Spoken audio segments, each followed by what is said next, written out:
Dear students, this is Praveen Kumar Agarwal from Management Department. Welcomes you in my today's lecture of Managerial Economics.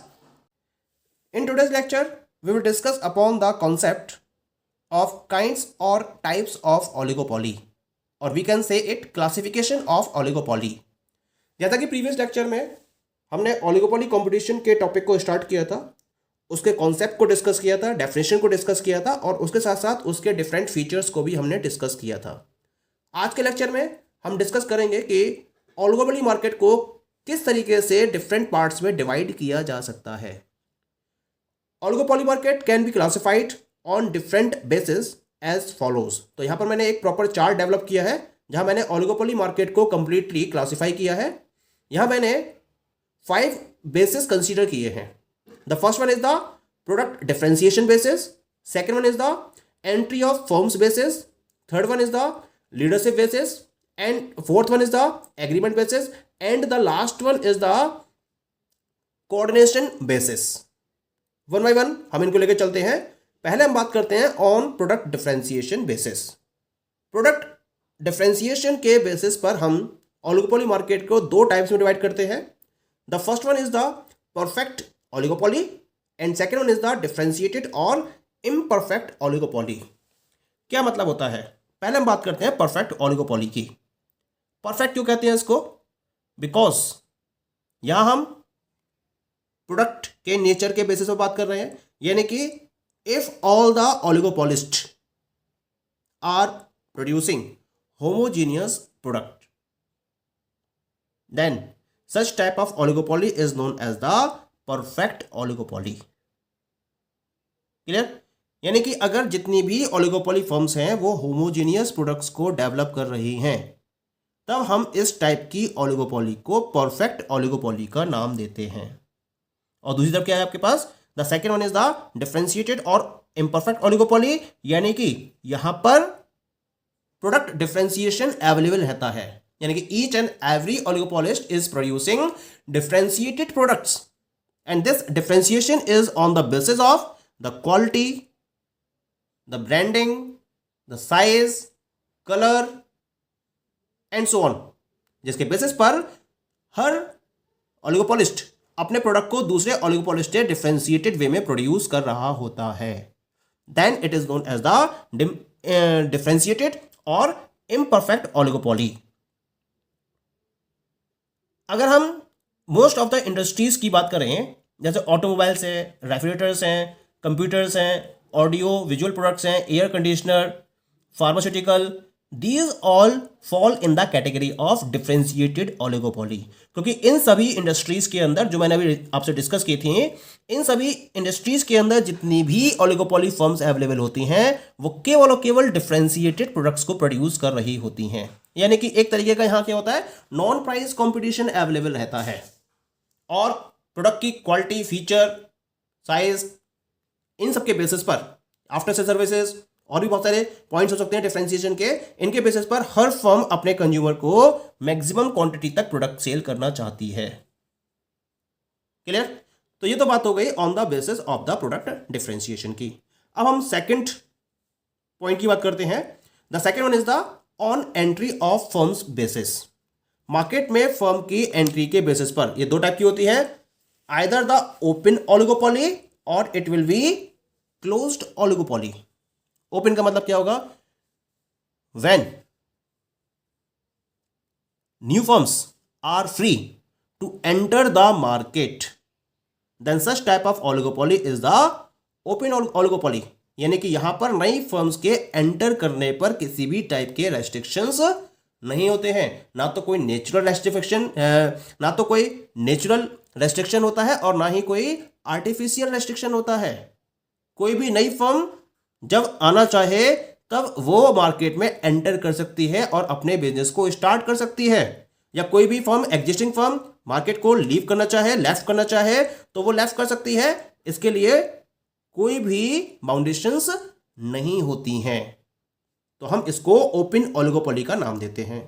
Second one is the closed oligopoly. Close का मतलब यहां कुछ ऐसे natural barriers create हो जाते हैं जिसकी वजह से जो नई फर्म्स हैं वो मार्केट में एंटर नहीं कर सकती हैं। And this closed oligopoly is mainly dominated by a few large firms, जो अपने लार्ज ऑपरेशंस के बेसिस पर नई फर्म्स की एंट्री को ब्लॉक कर देते हैं। यानी कि अगर कोई फर्म आना भी चाहे तो उसको बहुत ज़्यादा रिसोर्सेज के साथ में अपने बिजनेस को स्टार्ट करना पड़ेगा, तब वो इस बिजनेस को सेटअप कर सकती है। तो हम ऐसी ओलिगोपोली को क्लोज्ड ओलिगोपोली का नाम देते हैं। तो एक बात ध्यान रखिए, क्लोज्ड ओलिगोपोली का मतलब होता है फ्यू लार्ज फर्म्स, जितनी भी फर्म्स हैं वो लार्ज लेवल पर अपने ऑपरेशंस को परफॉर्म कर रही होती हैं, जिसकी वजह से नई फर्म्स इस इंडस्ट्री में या इस मार्केट में एंटर करने की हिम्मत नहीं दिखा पाती है। तो ये नेचुरल रेस्ट्रिक्शंस क्रिएट होते हैं ऑटोमेटिकली, तो इसको हम क्लोज्ड ओलिगोपोली की कैटेगरी में रखते हैं। पॉइंट क्लियर हो गया? देन ये तो बात हो गई आपकी on the entry of firms basis. अब हम बात करते हैं on leadership basis. Leadership basis पर हम इसको दो पार्ट में डिवाइड करते हैं। The first one is the partial oligopoly and second one is the full oligopoly. Leadership basis का मतलब क्या होता है? प्रेजेंस ऑफ प्राइस लीडरशिप, यानी कि जिस मार्केट में प्राइस लीडरशिप की या तो प्रेजेंस होगी या फिर प्रेजेंस नहीं होगी। पार्शियल ओलिगोपोली का मतलब क्या होता है? It refers to the market situation where one large firm dominates the market and other firms look to the price leader with regard to the policy of price fixation. यानी कि यहां पर जो एक लार्ज फर्म होती है वो complete market को डोमिनेट करती है, क्योंकि उसके पास मार्केट का लार्ज शेयर अवेलेबल होता है। और जो बाकी की फर्म्स हैं जिनको हम फॉलोअर्स का नाम देते हैं ऐसे मार्केट में, वो क्या करती हैं? इस प्राइस लीडर को फॉलो करते हुए अपने पर्टिकुलर प्रोडक्ट के प्राइस को फिक्स करती हैं। यानी कि अगर उन्हें अपने प्रोडक्ट के प्राइस को डिसाइड करना है तो वो क्या करती हैं? मार्केट में जो लीडर की पोजीशन पर है उसके प्राइस को फॉलो करते हुए अपने प्रोडक्ट के प्राइस को डिसाइड करती हैं। तब हम इस पर्टिकुलर ओलिगोपोली को पार्शियल ओलिगोपोली का नाम देते हैं। Point is clear? जबकि फुल ओलिगोपोली क्या होती है? जहां कोई भी फर्म डोमिनेंट पोजीशन में नहीं होती है और कोई भी फर्म प्राइस लीडर के रोल को प्ले नहीं कर रही होती है। यानी कि कुल मिला के जो प्राइस लीडरशिप है that is absent in such type of market. तो all the firms are having almost equal size of the market. जितनी फर्म्स ऑपरेट कर रही है मार्केट के अंदर उनके पास ऑलमोस्ट इक्वल साइज होता है, इक्वल शेयर होता है मार्केट का। तो कोई भी फर्म प्राइस लीडरशिप की पोजीशन में नहीं होती है और वो मार्केट को डोमिनेट नहीं कर पाती है, तो हम ऐसी ओलिगोपोली को फुल ओलिगोपोली का नाम देते हैं। Point is clear? Now come to the fourth one. The fourth one is the on agreement basis. Agreement के बेसिस पर हम ओलिगोपोली मार्केट को दो पार्ट में डिवाइड करते हैं। The first one is the collusive oligopoly and second one is the non collusive oligopoly. Collusive का मतलब क्या होता है? जहां collusion, where collusion take place. Collusive oligopoly refers to a market situation where the firms, instead of competing with each other, combine together and follow a common price policy. यानी कि यहां क्या होता है? एक collusion बन जाता है। एक collusion को फॉलो करते हुए सारी फर्म्स अपने ऑपरेशंस को कंबाइन कर लेती हैं। कंपटीशन को अवॉइड किया जाता है, क्योंकि कंपटीशन की वजह से जब लॉसेस ज्यादा होते हैं तब सारी फर्म्स क्या करती हैं? एक दूसरे के साथ में अपने ऑपरेशंस को कंबाइन कर लेती हैं और कंबाइन करने के बाद वो डिफरेंट टाइप के मैटर्स पर एक कॉमन प्रैक्टिस को फॉलो करती हैं। जैसे आउटपुट को लेकर वो कॉमन प्रैक्टिस फॉलो कर सकती हैं, या फिर वो एक कॉमन प्राइस पॉलिसी पर भी वर्कआउट कर सकती हैं और एक ही प्राइस पर अपने प्रोडक्ट को सेल करती हैं। इस तरह से वो कंपटीशन को अवॉइड करती हैं। तो हम इस टाइप की ओलिगोपोली को कोल्यूसिव ओलिगोपोली का नाम देते हैं।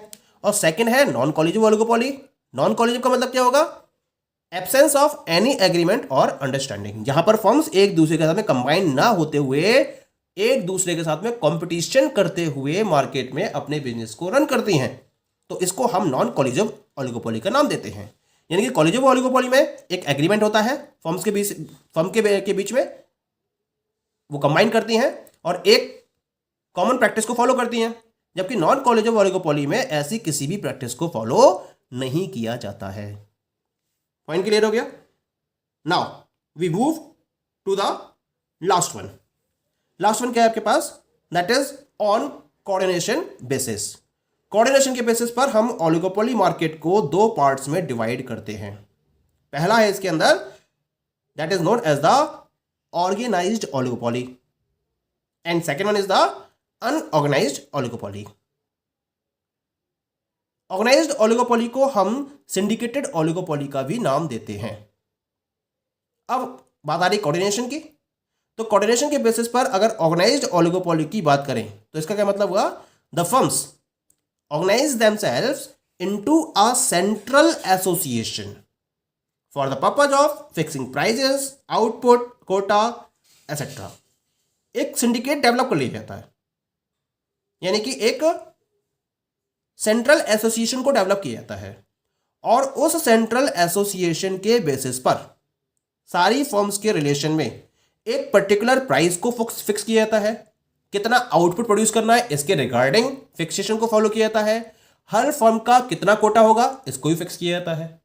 ये डिपेंड करेगा कि नंबर ऑफ फर्म्स किस लेवल पर अपने रिसोर्सेज को कैप्चर करती हैं। यानी कि यहां पर मान लीजिए कि 5 फर्म्स मार्केट के अंदर वर्क कर रही हैं। अब इन 5 फर्म्स के पास अलग अलग क्वांटिटी में मार्केट का शेयर है।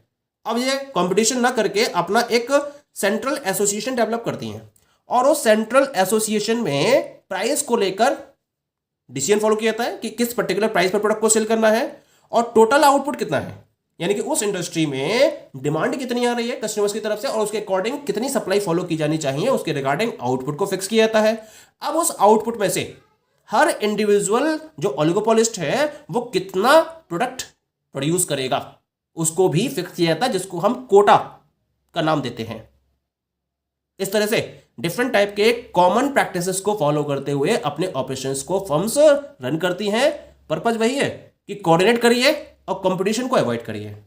कोऑर्डिनेशन होगा तो कंपटीशन बिल्कुल भी नहीं होगा और उसके बेसिस पर हर फर्म एक प्रॉपर एडवांटेजियस सिचुएशन में अवेलेबल हो जाती है। तो हम इस ओलिगोपोली को ऑर्गेनाइज्ड ओलिगोपोली का नाम देते हैं। दूसरा है अनऑर्गेनाइज्ड ओलिगोपोली। इसका क्या मतलब है, where the firm sell their product through the centralised syndicate. जो सेंट्रलाइज्ड सिंडिकेट के थ्रू अपने प्रोडक्ट्स को सेल करती हैं तो हम उसको अनऑर्गेनाइज्ड ओलिगोपोली का नाम देते हैं। यानी कि यहां एक प्रॉपर कोऑर्डिनेशन फर्म्स के बीच में नहीं रहता है। हर फर्म अपने बेसिस पर प्रोडक्ट को डेवलप करती है और उसको मार्केट में अवेलेबल कराती है। Then such a situation is known as the unorganised oligopoly. That is clear? So these all are the different types of oligopoly. Thank you.